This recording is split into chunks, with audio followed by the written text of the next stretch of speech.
നൊയമ്പുകാലം 1-ാം വാരം തിങ്കൾ. തിരുവചനം.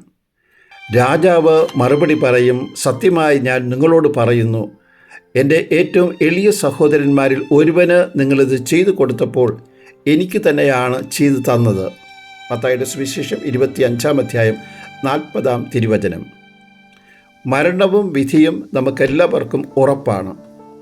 ഈ ഭൂമിയിൽ നാം ചെയ്യുന്ന നന്മ പ്രവൃത്തികളും പുണ്യപ്രവൃത്തികളുമായിട്ടാണ് നാം സ്വർഗത്തിൽ എത്തുന്നത്.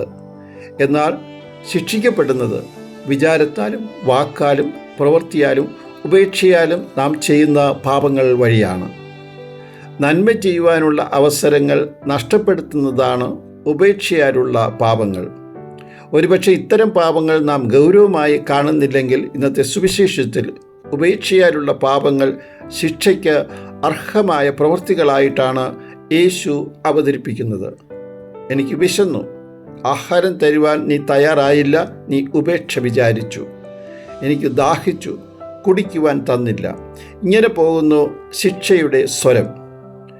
ധനവാന്റെയും ലാസറിൻ്റെയും ഉപമയിൽ വീട് മുറ്റത്ത് കിടന്ന ലാസറിനെ ധനവാന് സഹായിക്കാമായിരുന്നു. എന്നാൽ ധനവാൻ ഉപേക്ഷ വിചാരിച്ചു. ഈ വേളയിൽ പരിശുദ്ധ കന്യാമറിയം നമുക്ക് നല്ലൊരു മാതൃകയാണ് നൽകുന്നത്.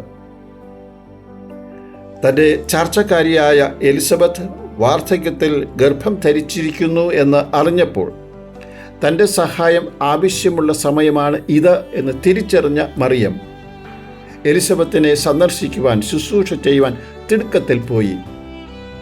നാം നമ്മുടെ ജീവിതത്തിലും ശരിയായ തീരുമാനങ്ങൾ കൃത്യസമയത്ത് എടുക്കുന്നതിനുള്ള അനുഗ്രഹങ്ങൾ ലഭിക്കുവാൻ നമുക്ക് പ്രാർത്ഥിക്കാം.